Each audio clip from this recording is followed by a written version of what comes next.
Mom, we're gonna be late for school! Oh, hey guys, I didn't see you there. Hi, my name's Matthew Alexander Day. Today I'm here to talk to you about civil rights. Let's go. In 1954, the Supreme Court's decision Oliver L. Brown versus Topeka Board of Education was one of the most significant judicial turning points of our country today. Originally led by Charles H. Houston and later Thurgood Marshall and a formidable legal team, dismantled the legal basis for racial segregation in schools and other public facilities. Bus boycotts started on December 1st, 1955 in Montgomery, Alabama, where they wouldn't stop until anyone could sit wherever they wanted. Others think this movement started in 1943, when African-American seamstress Rosa Parks sat near the middle of the bus just behind the 10 seats reserved for whites. Soon, all of the seats on the bus were filled when a white man entered the bus. The driver, following the standard practice of segregation, insisted that all floor blacks sitting just behind the white section give up their seats so the man could sit there. Mrs. Parks, who was an active member of the local NAACP, quietly refused to give up her seat. She was arrested and convicted of violating the laws of segregation known as Jim Crow laws. She then appealed her conviction and thus formally challenged the legality of her segregation. Or perhaps the movement started in 1949, when a black Professor Joanne Robinson absent-mindedly sat at the front of a nearby empty bus, then ran off in tears when the bus driver screamed at her for doing so.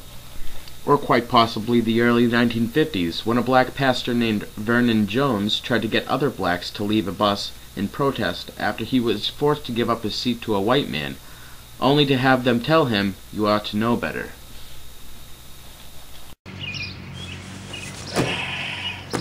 In 1957, riots broke out in Little Rock, Arkansas, over 9 African-American students enrolling in the Central High School.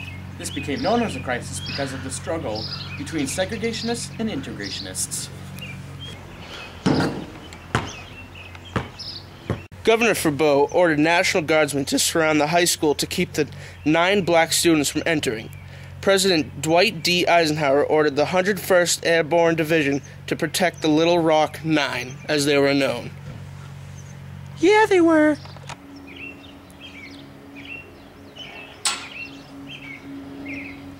In 1961, JFK is elected, and students staged sit-ins in the South. Governor Ernest F. Halling says sit-ins are purely to create violence and not to promote anyone's rights. Students across South states participate in sit-ins at bus stations and white counters. 70 people are arrested, and the NAACP bailed them out. In 1963, sadly, JFK is assassinated. But one of the most inspiring speeches is read by Martin Luther King Jr. I have a dream. JFK was assassinated by Lee Harvey Oswald on November 22nd, 1963.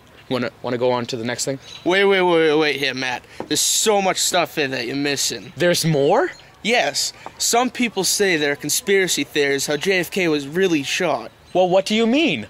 Lee Harvey Oswald, who killed him, they can't really place exactly where he was when they shot him. Really?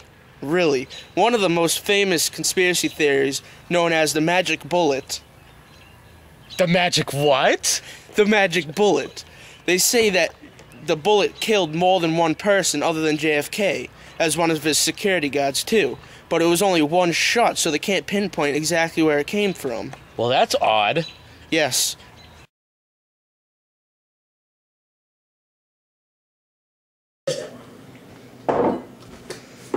In 1964, Congress passed the Civil Rights Acts, which made racial discrimination in public places such as theaters, restaurants, hotels, and bars illegal.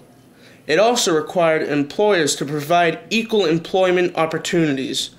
Projects involving federal funds could now be cut off if there was evidence of discrimination based on color, race, or national origin.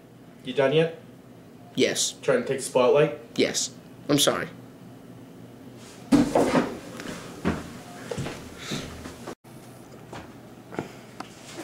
In 1965, Congress passes Voting Rights Act, and Malcolm X's assassinated. God. This proposed legislation removed the right of states to impose restrictions on who could vote in the elections. The harsh reality is, in many places across the country, men and women couldn't vote because of their race.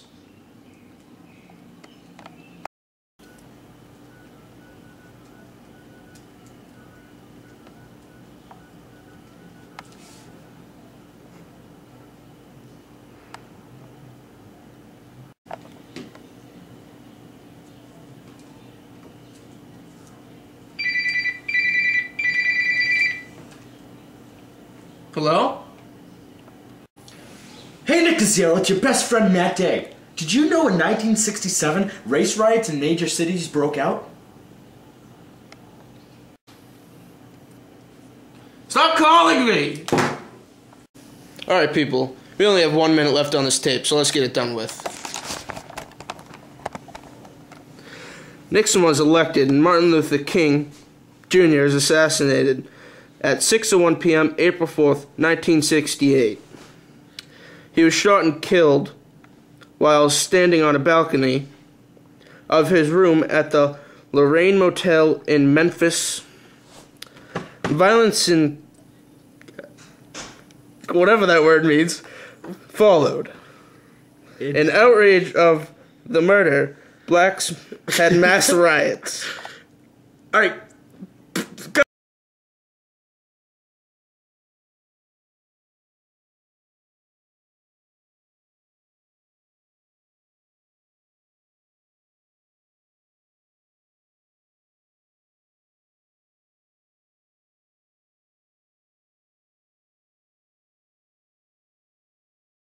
Hey Rita!